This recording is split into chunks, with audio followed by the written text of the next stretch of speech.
Hello everybody, welcome back to Papel Podcast. My name is Michael, and today I am really excited because we are going to start an all new series from art to model. Yay! Big claps for everyone. So what is this new series? What is from art to model? So in this series, I plan to take a look back at old Pangya concept art that either never got used in the final game, the design changed or had an alternate feature, or if the art needs a remodel. So with that last point, that's what we're going to be doing today. What is going to be the first project? So today's model is remodeling ROI, or Roy. There's two different spellings depending on which Pangya you're used to, but that's what we're going to be doing today. If you guys, you should know, but if you don't know, Roy is the little white and pink robot that follows Spikas around and is kind of her companion. It's a really cool robot and a really quite iconic little character in the Pangya universe, so I'm excited to remodel it and see what kind of crazy details we can add to this model. So without further ado, let's begin!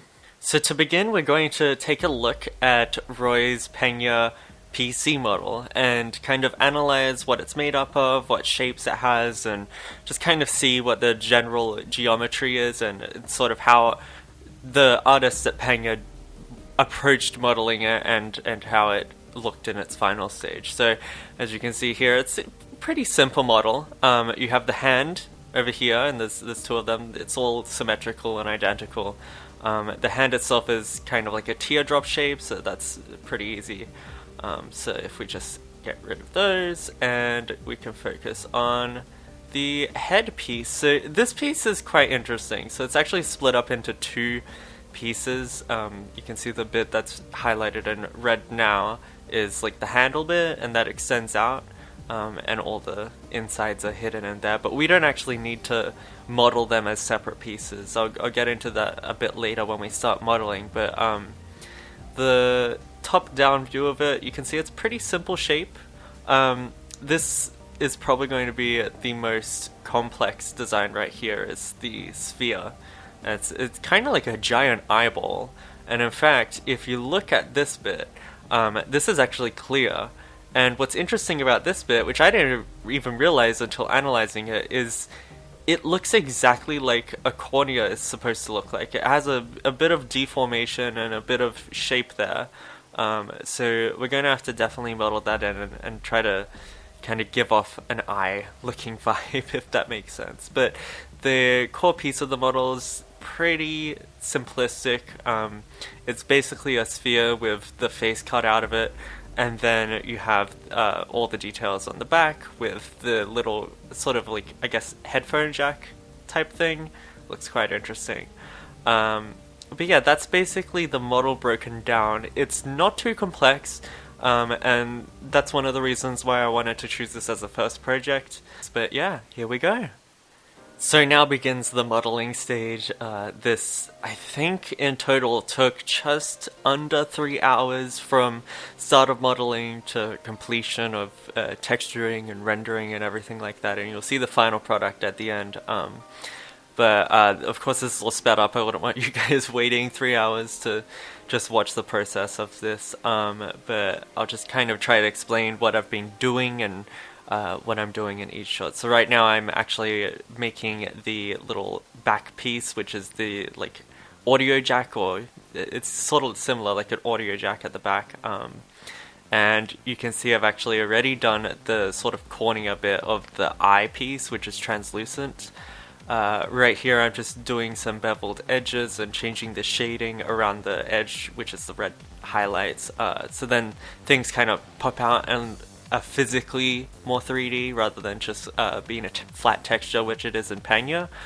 And then I'm just making some details into the eye and kind of separating the rim from that. But yeah, I tried to stay closer to the artwork. I had several official artwork pieces and concept arts of Roy from Pangya PC, rather than just trying to make it look exactly like the model in the game, because obviously the version I'm going to be doing here today is going to be a lot higher poly and a lot more detailed, intentionally. It's not supposed to be what it might look like in game, but yeah. So right now I'm just doing the arm which is pretty simple. I had a bit of trouble just getting the general shape for a while, and I actually went through one prototype before this, but I just ended up cutting that out because it just didn't work at all, and I had to approach it in a different way. But I'm just beveling the edges and making sure everything looks good.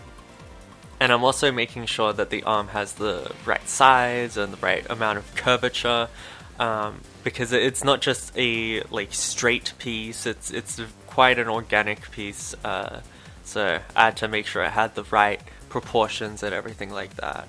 And I believe here I'm just going to attach it to that model and then use a symmetry modifier to make sure everything's perfectly symmetrical, because the model in Pangya PC is actually completely symmetrical, and they do that a lot in a lot of models because it actually saves a lot of resources when it comes to texture size. Basically you can get higher resolution textures if you only do half the work of the model. That's put very simply, but that's basically the concept. So right here I'm actually starting to model out the kind of the big top piece where the head is. So this will go over Roy's head, and this is kind of where the handle extends out and where Spiker like jumps on and grabs the handle and rides Roy. It's crazy design, but I love it. So this piece was probably the most complex all in all, because it is quite a custom piece to do, and I had a lot of issues with especially getting the beveled edges correct and making sure it's the right type of size and shade and stuff like that. But it came out quite nice in the end, and you'll see the final product soon. But I'm just quickly going over and doing different smoothing groups so then the edges have a more defined look and kind of pop out more. So now I'm using a tool that basically lets you reshape your mesh using it's up to 4x4 points. So you get to use that and kind of organically sculpt it in a way. But what you'll see here is right there, I actually had to subdivide the mesh so that it could bend and kind of get manipulated more organically, because there weren't enough polygons in the original mesh to organically, bend and move in the way I wanted it. So you wouldn't usually do that in a game. Technically, in a game engine, usually things are actually subdivided automatically, so it would end up looking like that, but normally I wouldn't usually use that approach or that method. But right here I'm just kind of cleaning things up, making sure the shape is right. And okay, so now the model is finished. We're into painting, which is really exciting. So I didn't mention it before, but I'll just quickly mention it now. What I used to model is 3ds Max 2019, and what it's currently in right now, what you're looking at now, is what I use to usually texture PBR textures, which is physically based rendering textures. Looks really high quality, and it's very modern. And that's Substance Painter, and they're very, very great tools, very expensive, but they are professional tools, and you should definitely check them out if you're into modeling. So right now I'm just trying to kind of get the right type of metallic, sort of shiny look that the metal seems to have. I used a lot of the artwork specifically for a reference, and you can see here that it actually kind of jumped across because something didn't record by mistake. But all you missed is basically I just did the pink outline for the hands, the little line, and the sort of like pink curve that goes over the body. So yeah, you didn't miss too much there.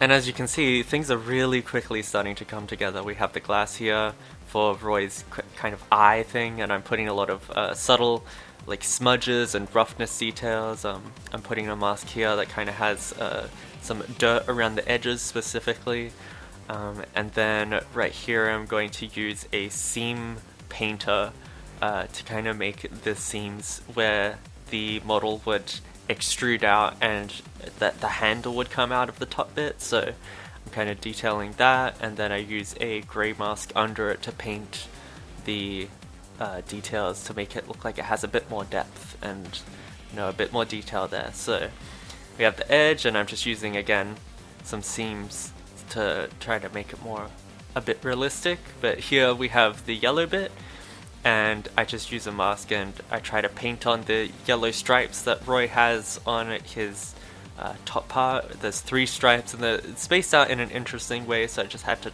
kind of line it up correctly and then paint all the details in, so you can kind of see that process here. It was really interesting doing this because I never really paid too much attention to Roy's design, and I didn't know how complex Roy was, because I mean he is pretty simple when you look at it, and even like I've had to model Dolphini in the past as well. He's basically a sphere, so it's kind of the same thing. From the principle, it seems simple, but once you go to model it, you do see how much detail these artists have put into it, and how kind of genius these designs are in the end. But I think here we're actually moving on to the eyepiece. So I wanted to make it nice and shiny because it's extremely shiny and kind of reflective on a lot of the artwork. And I'll just quickly explain one of the reasons I try to focus more on the artwork rather than the final in-game model is because the artwork tends to have more detail, and that's kind of the concept art, what they usually see in their head as the model would be. But sometimes because of game limitations and engine limitations, you obviously can't have that much detail or that amount of detail in the model. So I'm trying to kind of replicate that into a 3D model here, but I'm just painting on the eyes right now. There's like a few LED rings of eyes that kind of light up, and that acts as his one eye. It starts with a yellow, and then it goes in with a black and a pink, and then there's the center, like a sort of cornea iris type thing. But I just used a stencil that I made earlier in GIMP to kind of like map out where everything roughly should be, and then I'm using another layer to do the final version, and just using the one under it as a sort of reference, so then everything kind of looks better symmetrically and works well. So I'm just going around doing this, and it's actually very relaxing to do this, but as you can see, even fast forward, this does take a long time. So then there's a purple bit, and then under it has a small reflective like yellow bit, so I'm just kind of painting that on, and I even paint on a little bit of metallic yellow there. It's very subtle, but yeah. And I tried to experiment with like maybe a like sort of white bit on the eyepiece to kind of see what that would look like, but I ended up going against it. So, and then finally, the final step is just to paint in the black piece for the little like plug at the back of Roy. So yeah. Ready?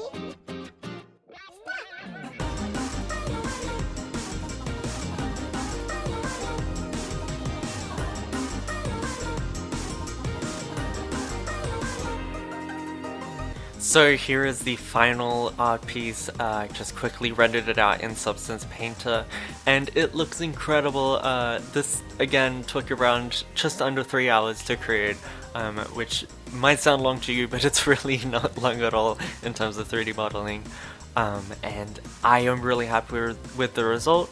It looks really good, and I've never seen Roy this detailed and realistic before, so I think that's really cool. Technically, you could use this model in a modern engine, but obviously, kind of my disclaimer is the reason why Pangya didn't go for this type of style is because it's not realistic for what they were aiming for in Pangya PC or even what they could aim for in Pangya Mobile. So don't be mad at a tree for Roy not looking like this in-game normally, but there's a good reason for it. But I'm just really glad that I could do this as fan art, and I think it looks fantastic. I'm really happy with the detail on the metal. It's got a lot of subtle scratches and dirt and bumps, which looks really cool, and the eyepiece, it came out really well I'm actually surprised how good that looks. I wish I spent a little bit more time trying to apply like some glowing shaders to it. I think that would have looked really cool, but we can explore all that stuff in the next episode. But yeah, I hope that gives you a good idea of what to expect from this series. I'm not sure how frequently I'm going to do this, but I'm going to try to do it in my spare time when I can, because this was a lot of fun to do. It didn't take too long, and I'm going to try to, especially bring back a lot of concept art that never got made to the final game, because there's so much quality art that's already done that just never happened to make it into the game as a 3D model. So I would love to bring that to life, especially C-Dark's work, which is just incredible. So thank you so much again for watching. I hope you really enjoyed this video. Please tell me what you think of the ROI model below, and until next time, I'll see you later. If you enjoyed this video, be sure to hit that thumbs up button and subscribe for more content. And don't forget to support us on Patreon below. A big shout out to SubBaby, which is this month's Patreon supporter. Thank you so much, and I appreciate your support. Thank you so much for watching, and I'll see you on the greens.